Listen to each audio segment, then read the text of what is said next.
Teria sido DRI a banda mais rápida do planeta? Veja o vídeo até o final, vamos descobrir juntos enquanto deciframos o disco Dealing With It dos Dirty Rotten Imbeciles.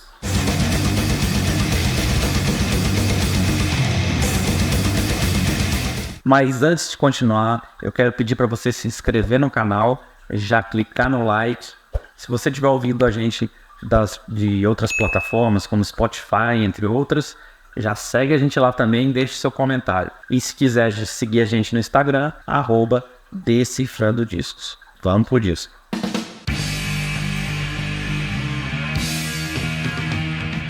Dealing With It é o segundo disco da banda hardcore punk DRI.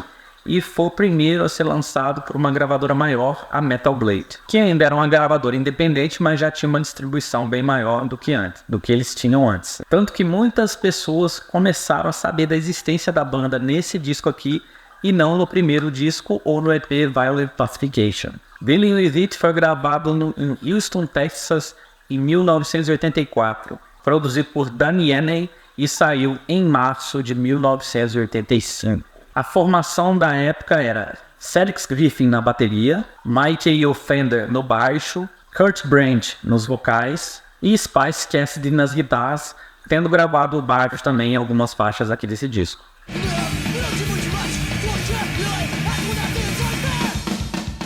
Esse disco tem nada mais nada menos do que 25 faixas, então são muitos os destaques. A dobradinha de abertura com o Snap e I'd Rather Be Sleeping é matadora. Inclusive, foi regravada pelo Anthrax, as duas músicas juntas com o Scott Ian nos vocais. Outras pedradas clássicas que eu posso destacar desse disco são o Reaganomics, Nursing Home Blues, I Don't Need Society, Madman e God Is Broke. A título de curiosidade, das 25 faixas desse disco, 9 tem menos de 1 minuto, 12 tem menos de 2 minutos e apenas 2 faixas tem mais de 3 minutos. E nenhuma faixa tem mais de 4 minutos. Aquela influência do crossover com pitada trash já existia um pouco aqui, mas o lado punk hardcore se sobressaía bem mais ainda. A partir do próximo disco, intitulado Crossover, é que essa mistura foi ficando mais balanceada e as músicas foram, apesar de ainda serem velozes, foram ficando cada vez mais trabalhadas e maiores também.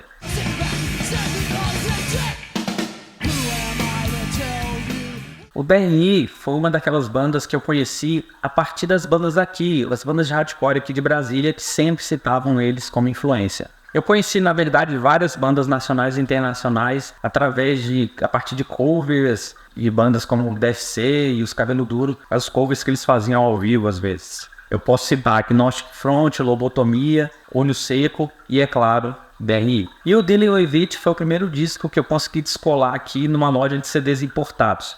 Essa, inclusive, é a versão que eu consegui na época. Eu só troquei a capinha porque ela quebrou. Mas isso aqui foi difícil de achar na época. E eu fiquei muito viciado nesse disco.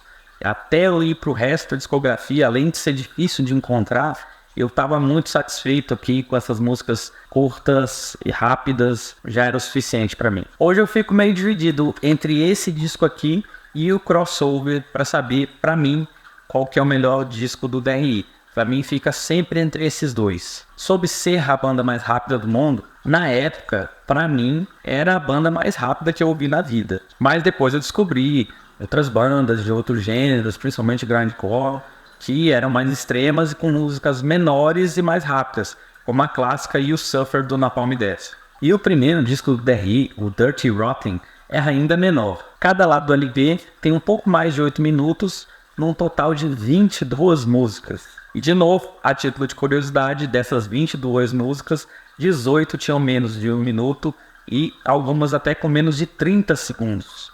E apesar da gravação mais amadora do que o Dealing With It, também vale a pena conferir. E você, conhece os Dirty Rotten Imbeciles e o disco Dealing With It? Deixa sua opinião nos comentários.